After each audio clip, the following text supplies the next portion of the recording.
لهم خزنتها ألم يأتكم نذير قالوا بلى قد جاءنا نذير فكذبنا وقلنا ما نزل الله من شيء إن أنتم إلا في ضلال كبير وقالوا لو كنا نسمع أو نعقل ما كنا في أصحاب السعير فاعترفوا بذنبهم فسحقا لأصحاب السعير إن الذين يخشون ربهم بالغيب لهم مغفرة وأجر كبير وأسروا قولكم أو اجهروا به إنه عليم بذات الصدور ألا يعلم من خلق وهو اللطيف الخبير والذي جعل لكم الأرض ذلولا فامشوا في مناكبها وكلوا من رزقه وإليه النشور أأمنتم من في السماء أن يخسف بكم الأرض فإذا هي تمور أم أمنتم من في السماء أن يرسل عليكم حاصبا فستعلمون كيف نذير ولقد كذب الذين من قبلهم فكيف كان نكير أولم يروا إلى الطير فوقهم صافات ويقبضن ما يمسكهن إلا الرحمن إنه بكل شيء بصير أمن هذا الذي هو جند لكم ينصركم من دون الرحمن إن الكافرون إلا في غرور أمن هذا الذي يرزقكم إن أمسك رزقه بل لجوا في عتب ونفور أفمن يمشي مكبا على وجهه أهدى أمن يمشي سويا على صراط مستقيم قل هو الذي أنشأكم وجعل لكم السمع والأبصار والأفئدة قليلا ما تشكرون قل هو الذي ذرأكم في الأرض وإليه تحشرون ويقولون متى هذا الوعد إن كنتم صادقين قل إنما العلم عند الله وإنما أنا نذير مبين فلما رأوه زلفة سيئت وجوه الذين كفروا وقيل هذا الذي كنتم به تدعون قل أرأيتم من أهلكني الله من معي أو رحمنا فمن يجيب الكافرين من عذاب أليم قل هو الرحمن آمنا به وعليه توكلنا فستعلمون من هو في ضلال مبين قل أرأيتم من أصبح ماؤكم غورا فمن يأتيكم بماء معين اللهم ربنا ورب العالمين صدق الله العظيم بسم الله والحمد لله والصلاة والسلام على رسول الله أما بعد فأعوذ بالله من الشيطان الرجيم بسم الله الرحمن الرحيم اللہ رب العالمین کلام مجید میں ارشاد فرماتا ہے یا ایھا الذین آمنوا لا تأکلوا الربا اضعافا مضاعفا واتقوا اللہ لعلکم تفلحون اے ایمان والو نہ کھاؤ سود دگنا چگنا کر کے اور ڈرتے رہو اللہ سے تاکہ تم کامیاب ہو جاؤ۔ اس آیت کریمہ میں اللہ رب العالمین نے سود کی حرمت سے مسلمانوں کو بچنے کا حکم دیا اور کہا ہے کہ تم نے سود نہیں کھانا اور ایک دوسرے کے ساتھ لین دین کے معاملات میں سود کا معاملہ نہیں رکھنا۔ دراصل دور جہالت میں ہوتا یہ تھا کہ وہاں پر سود کی الگ قسم جو ہے وہ رائج تھی۔ کسی کو وقت معین کے لیے کچھ پیسے جو ہے ادھار دے دیے جاتے تھے اور اس کے اوپر پھر سال بھر کے بعد کی جتنی بھی مدت ہے اس مدت کے اندر کچھ بڑھا کے پیسوں کا مطالبہ کیا جاتا تھا۔ مثال کے طور پر زمانے جہالت کے اندر سود کی یہ قسم رائج تھی کہ کسی نے 10,000 روپے ایک سال کی مدت کے لیے قرضہ لیے۔ اب جس نے قرضہ لیے ہیں اس دینے والا یہ کہہ رہا ہے کہ جب تم مجھے لوٹاؤ گی تو 10% زیادہ کر کے لوٹاؤ گے، یعنی 11,000 روپے تم مجھے لوٹاؤ گے۔ اب اگر وہ سال کے اندر وہ پیسے نہیں لوٹا سکا تو وہ جو قرض دار ہے وہ دوبارہ جس کے پیسوں کا مالک ہوتا ہے اس کے پاس جا کے کہتا ہے کہ میری جو مدت ہے وہ بڑھا ہو، میں اس سال سود ادا نہیں کر پاؤں گا۔ اب کیا ہوتا تھا کہ 1,000 اس نے بڑھا کے دینے تھے جو کہ 11,000 تھے، اب ایک سال کی مدت مزید بڑھتی تھی تو اب 11,000 کے 10% سود لگتا تھا۔ یعنی اب اگر 2 سال کے لیے وہ قرضدار ہو رہا ہے تو اب 2,100 روپے وہ اس کو زیادہ دے گا۔ اب ہوتا یہ تھا کہ اس طرح جو کمزور لوگ ہوتے تھے وہ سود ادا نہیں کر پاتے تھے اور بالترتیب اس طرح ان کی رقم جو ہے وہ دگنی ہو جاتی تھی، دگنی سے زیادہ ہو جاتی تھی۔ اللہ نے اسی صورت کے بارے میں منع فرمایا کہ تم نے سود پر سود یعنی سود کی ابتدا ہی نہیں کرنی ہے، اور اگر کر دی ہے تو مزید سود کے اوپر سود لینا بھی تم پر جرم ہے۔ یعنی جس قدر سود پہ سود بڑھاتے جاؤ گے اللہ رب العالمین نے اس سود بڑھانے والے کو مجرم قرار دیا ہے۔ یہ زمانے جاہلیت کے اندر سود کی ایک قسم رائج تھی، اس کو ربا المرکب یعنی سود پر سود لینا کہلاتا تھا۔ اچھا ربا المفرد یعنی ایک سود کی شکل یہ ہوتی تھی کہ میں نے کسی کو 10,000 روپے دیے، اب جب بھی لوٹائے گا میں اس سے 11,000 ہی لوں گا، سال بعد لوٹائے، 2 سال بعد لوٹائے، 3 سال بعد لوٹائے، تو میں انہیں اس سے 11,000 ہی لینے ہیں۔ لیکن دور جاہلیت کے اندر ایسا نہیں تھا، مدت کے بعد دوبارہ بڑھا دی جاتی تھی، جتنی سود انٹینشن اس میں بڑی ہے وہ مزید اس سے زیادہ اور کا مطالبہ کرتے تھے۔ اللہ نے یہی فرمایا یا ایھا الذین آمنوا لا تأکلوا الربا اضعافا مضاعفا، اے ایمان والو سود نہ کھاؤ دگنا چگنا کر کے۔ اب ہمارے معاشرے کے اندر بھی سود کی کچھ اسی طرح کی قسمیں رائج ہو چکی ہے۔ آج عجیب و غریب اپلیکیشنز آ رہی ہیں جو کہتی ہیں کہ بھئی آپ اپنا ڈیٹا جو ہے فلاں طریقے سے ہم تک پہنچا دیجیے، اب آپ کو جو ہے اتنے پیسے قرض مل جائیں گے، 5 منٹ میں آ جائیں گے، 6 منٹ میں آ جائیں گے، اس کے بعد اتنی مدت میں آپ لوٹا دیں۔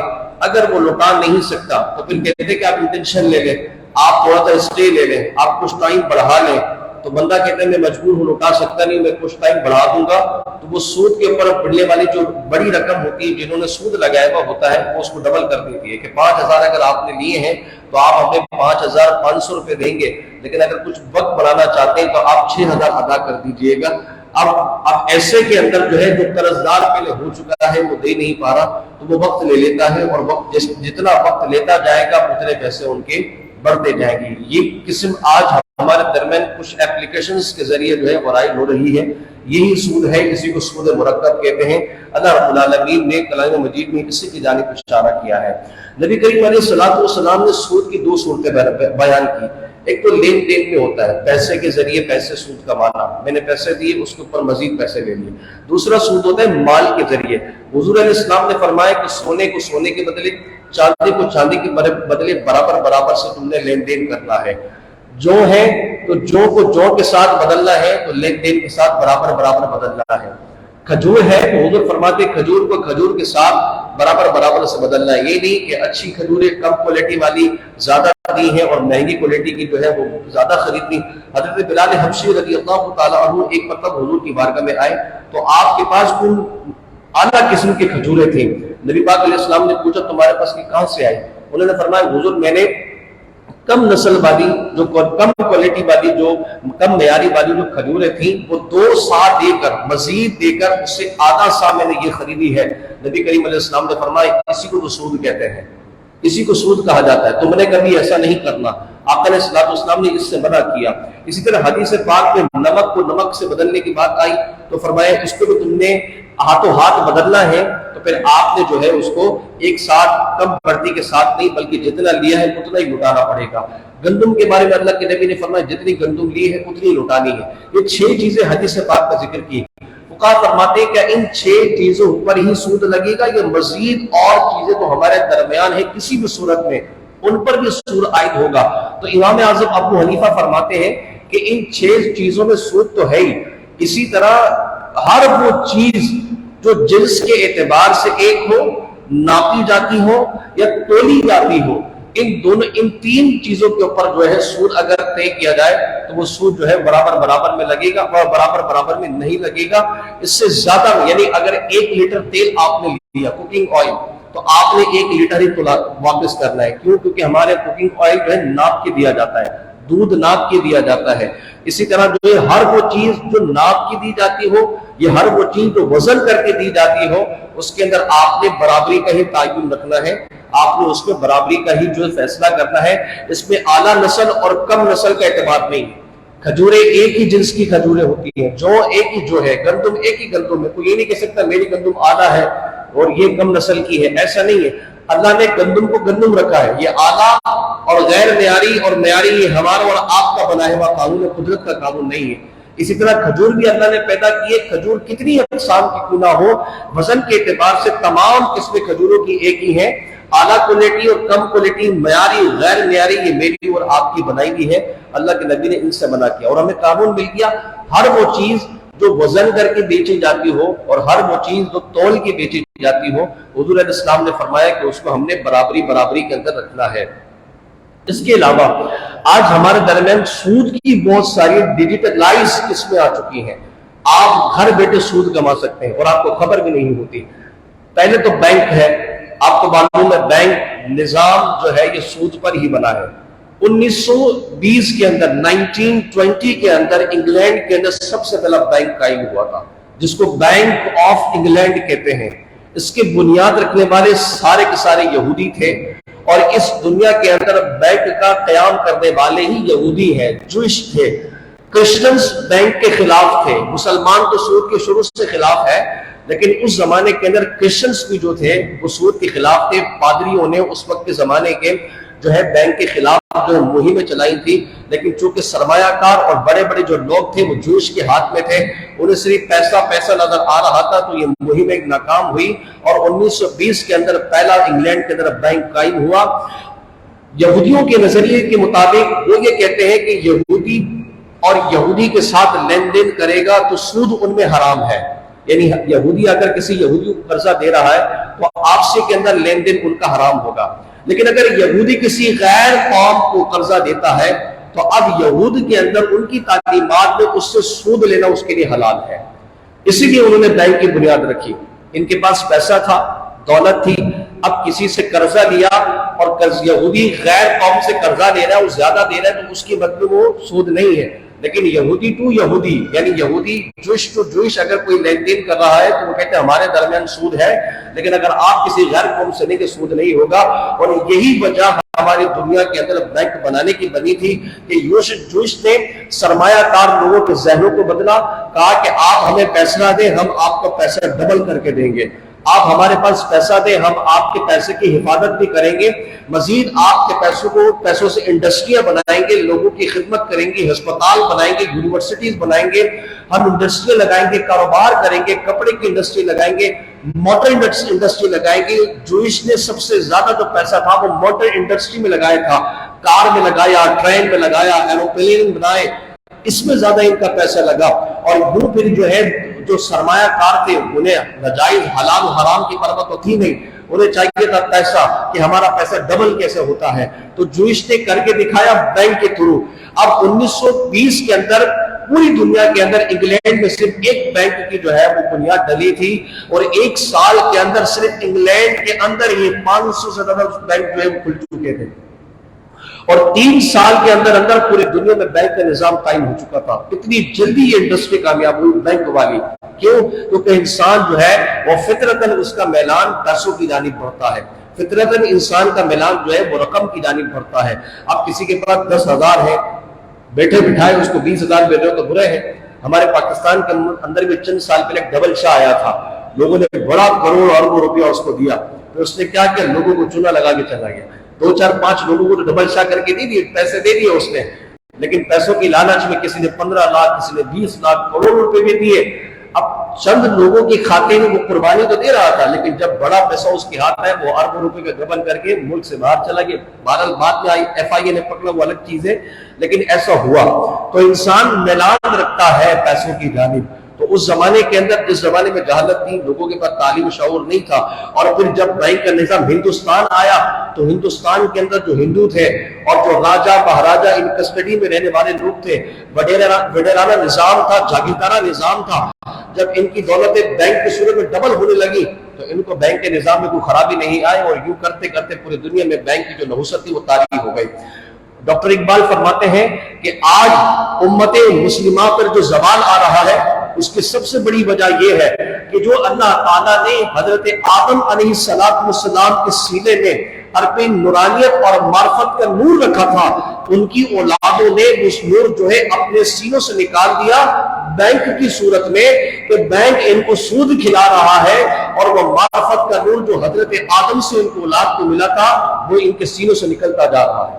ڈاکٹر اقبال نے کہا تھا، وہ بینک کے شدید خلاف تھے، کہتے کہ اگر اس کا قیام پڑ گیا تو آنے والا بندہ غریب سے غریب تر ہوتا جائے گا اور امیر امیر سے امیر تر ہوتا جائے گا۔ اور آج بینک یہی کر رہا ہے، ہمارا پیسہ لیتا ہے، پیچھے سرمایہ کاروں کو دے دیتا ہے۔ ہم اگر بینک سے کوئی چیز لیتے ہیں تو ہمارے گھر بار جس سب جو ہے وہ قبضہ کر لیتا ہے، لیکن جنہوں نے اربوں روپیہ کا قرضہ لیا ہوا ہے وہ اپنی فیکٹریوں کو جلا دیتے ہیں، آگ لگا دیتے ہیں، پھر کہتے ہیں ختم ہو گیا معاملہ، ہم مٹ چکے ہیں، اب کچھ نہیں بچائے۔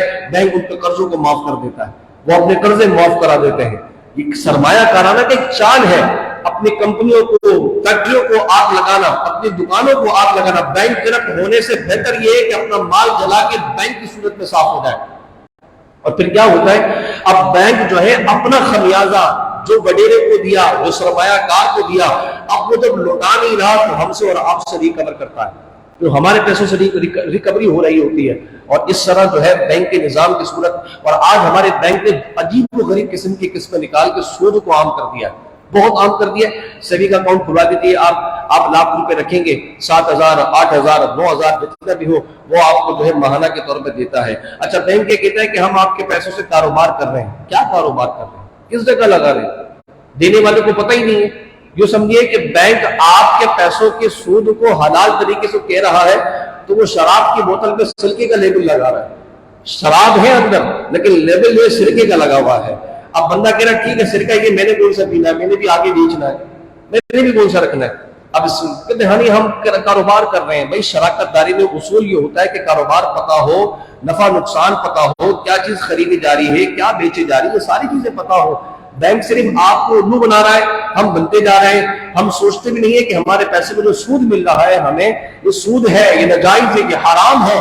اللہ کے نبی نے لینے والے سارے معاملات کرنے والے کو لعنت فرمائی ہے. آقا علیہ السلام فرماتے ہیں کہ سود کے 70 گناہ ہے، اس کا ایک ہلکا سا گناہ یہ ہے کہ اپنی ماں کے ساتھ نعوذ باللہ بدفعلی کرنا. یہ ہلکا گناہ ہے، کتنے بڑے بڑے گناہ ہو گئے. اچھا سود کو حرام کیوں کیا گیا؟ کیونکہ اس کی بہت ساری اس کے اندر خرابیاں ہیں. ایک تو نفرت پیدا ہوتی ہے. جس نے قرضہ لیا ہے وہ جب قرض دار کو اپنے پیسے لوٹائے گا زیادتی کے ساتھ، جو مجبور ہے اس کے دل میں اس کی نفرت بیٹھ جائے گی. اور جو زیادہ پیسے مانگ رہا ہے وہ مجبور کے اوپر مزید مجبوری بڑھا رہا ہے، اس کی مجبوری کا ناجائز فائدہ اٹھا رہا ہے. اس سے پھر کیا ہو رہا ہے کہ وہ اس کی مال کی محبت اس میں آ رہی ہے، بغض اس میں آ رہا ہے، اس کا بخل پیدا ہو رہا ہے. وہ نیکی نہیں کما سکتا، وہ کسی پر آسانی پیدا نہیں کر سکتا، وہ معاف نہیں کر سکتا. بہت سارے گناہوں کا دروازہ کھلتا ہے. اس لیے اللہ کریم نے پہلے ہی بتا دیا کہ تم نے سود سے لین دین نہیں کرنا. آج کے کاروبار میں سود عام ہے. آج بڑے بڑے حاجی نمازی بنے بیٹھے ہیں، اپنی داڑھیوں اپنی تسبیحوں سے لوگوں کو جو ہے اپنے اعمال اور خیرات کے ذریعے لوگوں پر اپنی جو ہے وہ نیکی کاری کا جو ڈھونگ بٹھاتے ہیں. اگر ان کے کالے چٹے اٹھائے جائے تو سارا کاروبار چھوٹ پہ چل رہا ہوتا ہے. اور بڑی بڑی تسبیحیں لے کے بڑی بڑی جو ہے وہ داڑیاں رکھ کے زکاتیں بانٹ رہے، حجوں پہ جا رہے ہیں. اللہ کے نبی فرماتے ہیں جو ناجائز پیسے سے حج پہ گیا اللہ تعالیٰ ہر قدم کو اس پر لعنت فرماتا ہے. حج تو ہے ہی نہیں مقبول.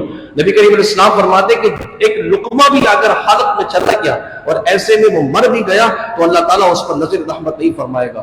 سود لینے کھانے پینے والے پر اللہ کے نبی فرماتے کہ اس کی دعا قبول ہی نہیں ہوتی ہے. کہیں دیکھ لے کہ ایسا تو نہیں ہے ہم معاملات کے اندر لین دین میں کہیں سودی چکر میں پڑ چکے ہوں. آج بینک دیکھیں، آپ کے پاس کسی بھی بینک میں اگر آپ کا اکاؤنٹ کھلا ہے تو بینک جو ہے وہ ای میل کے ذریعے میسیجز کے ذریعے کہتے ہیں فلاں ریسٹورنٹ کے اندر فلاں شاپنگ مال میں اگر آپ ہمارے بینک سے جو خریداری کریں گے کارڈ سے تو آپ کو اتنا آف مل جائے گا. یہ سود ہے، اسی کو سود کہتے ہیں. کیونکہ آپ کی رقم بینک کے پاس بطور قرض ہے اور جب مقروض جس سے پیسہ لیا گیا ہے اس کو اپنی جانب سے پیسے کے بدلے میں کوئی بھی نفع دے گا کسی بھی صورت میں یہ سودی کہلائے گا، وہ سودی کہلائے گا.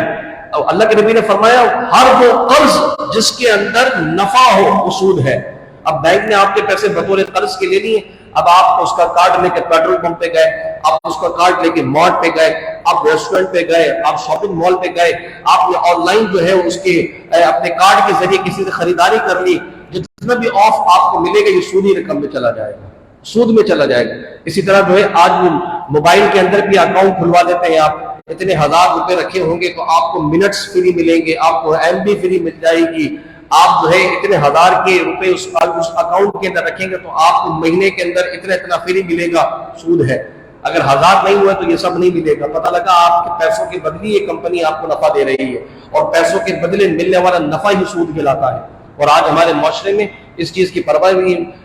لائف انشورنس والے عجیب و غریب میسج بھیجتے، بلا وجہ واٹس ایپ پہ میسج آ رہے ہوتے ہیں ان کے، نہ جان نہ پہچان، کوئی نہ کوئی لائف انشورنس کے حوالے سے میسج کرتا رہتا ہے. خدا نہ خواستہ لائف انشورنس میں کوئی پڑھ کے سودی رقم لے لے.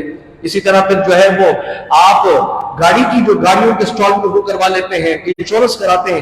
اس کو بھی فقہا نے جو ہے ناجائز ہونے کا فتویٰ دیا ہے. اس پر بھی بعض صورت میں جو ہے جوئے کا حکم لگتا ہے، بعض صورتوں میں جو ہے سود کا حکم لگتا ہے۔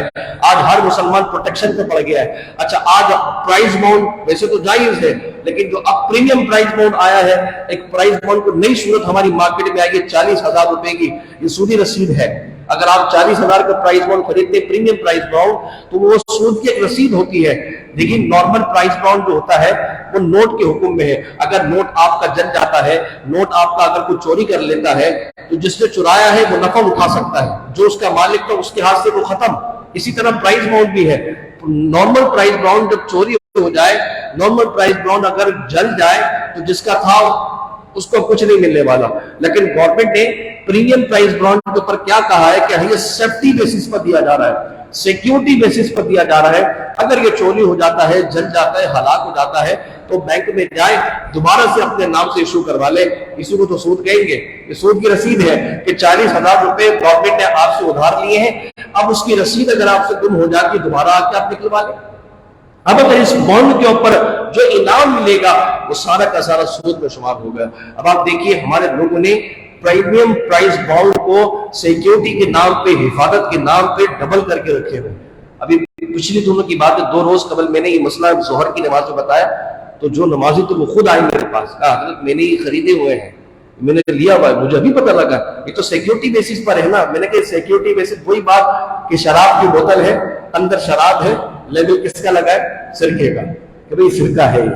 اب آپ یہ تو دیکھیں کہ اس کی حقیقت ہے کیا، جان پڑتال تو کریں آپ، یہ سودی رسید ہوتی ہے۔ تو بہرحال اس طرح سے ہمارے معاشرے کے اندر سود جو ہے وہ عام ہوتا جا رہا ہے، اپنے اس معاشرے کو، اپنی کمائی کو سود سے۔ اور ایک تو ہمارا ملک، ہمیں معلوم ہے آج سے 20 سال پہلے 30,000 روپے کا عالمی جو ہے وہ بینک کاری کا ہمارا جو بچہ پیدا ہوتا ہے وہ پہلے قرض دار تھا۔ آج 4.25 لاکھ روپے کا قرض دار ہے جو بچہ پیدا ہونے والے پاکستان کا، 4.25 لاکھ روپے کا عالمی بینک کاری کا ہمارا جو بچہ ہے وہ قرض دار ہے۔ یعنی ہر بچہ 4.5 لاکھ روپے سود رقم لٹائے گا۔ یعنی جتنے بھی آج پوری دنیا میں بچے ہیں نا، یہ کما کے 4.5 لاکھ روپے اپنے حصے کے گورنمنٹ کو دے، پھر جا کے آپ کے ملک کا قرضہ اترے گا۔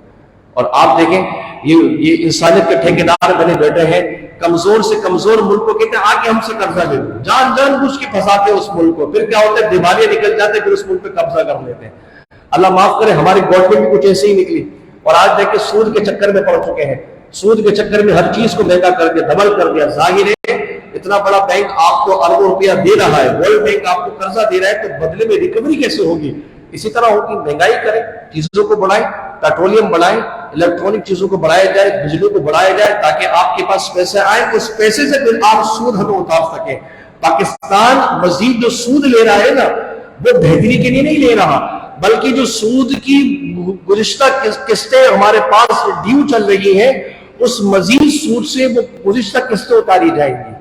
یہ ہمارے ملک میں سود کی جو دوبارہ جو ہماری گورنمنٹ کر رہی ہے نا کہ ہمیں سود چاہیے، وہ قسطیں اتارنے کے چکر میں سود ہے۔ اب دیکھیں کس طرح ہی نحوست ہے۔ اللہ کے نبی نے آج سے ہزاروں سال پہلے ہی منع کر دیا کہ یہ وبال ہے، اس وبال میں نہیں پڑنا، دھسو گے تو دھستے چلے جاؤ، کاروبار مٹی تباہ ہو جائے گا، ملک تباہ ہو جائے گا۔ آج ہمارے ملک میں بے برکتی ہے، مہنگائی ہے، وجہ اس کی سود کی نحوست ہے۔ جس دن ہم پاک ہو گئے نا، اللہ کریم یقین کرے ہمارا معاشرہ ترقی پذیر ہو جائے گا۔ مجھے حیرت ہوتی ہے پڑھ کے، جاپان اس وقت انٹرسٹ فری ملک ہے۔ جاپان میں بینک جو ہے پیسہ رکھنے پہ پیسہ لیتا ہے، ہمیں بینک پیسہ رکھتے ہیں تو دیتا ہے، جاپان کے اندر بینک میں اگر آپ پیسہ رکھیں گے تو آپ کے پیسے کی حفاظت کے ہر مہینے وہ چارجز الاؤ کرے گا۔ اس لیے جاپان کے اندر کوئی بھی پیسہ بینک میں نہیں رکھتا، مطلب بہت کم لوگ پیسہ رکھتے ہیں، زیادہ تر لوگ اپنے پیسوں کو سرمایہ کاری میں لگا دیتے ہیں، سرمایہ کاری کرتے ہیں۔ تبھی وہاں پر آپ دیکھیں فراوانی ہے، دولت ہے، ہر چیز ان کے پاس ہے، کیونکہ وہاں سود نہیں لیا جاتا، بینکوں میں سود نہیں ہے۔ بینک کے تک پیسے رکھوا دو اور جتنا پیسہ رکھے گا، جتنے مہینے رکھے گا، ہمیں اس کے حفاظت کی سیکیورٹی بیسس پر پیسے جاری کر دینا، بس۔ جاپان آج ہمارے پاس مثال موجود ہے، جو بینک جو سود فری ملک ہے۔ اگر ہم بھی کوشش کر سکتے تو کیا نہیں ہو سکتا؟ ہم تو مسلمان ہیں، ہمارے پاس تو پورا نظام موجود ہے، لیکن ہم کیا کر سکتے ہیں؟ لالچ، تباہی، حرص، مال کی محبت، اس نے سب کچھ برباد کر دیا ہے، بھائی کو بھائی سے جدا کر دیا ہے، رشتے خراب کر دیے ہیں، ملک برباد کر دیا ہے۔ اللہ تعالیٰ ہمیں سود کی نحوست سے بچائے۔ اللہ رب العالمین ہمیں جو ہے حلال طریقے سے کھانے کمانے اور کھلانے کی توفیق عطا فرمائے. آخر دعوانا الحمدللہ رب العالمین. بسم اللہ الرحمن الرحیم. اللهم صل وسلم وبارك على سيدنا ومولانا محمد وعلى اله وصحبه وبارك وسلم. اللهم ربنا آتنا في الدنيا حسنة وفي الآخرة حسنة وقنا عذاب النار. صلى الله تعالى على خير خلقه محمد وآله وصحبه أجمعين برحمتك يا أرحم الراحمين. لا إله إلا الله محمد رسول الله.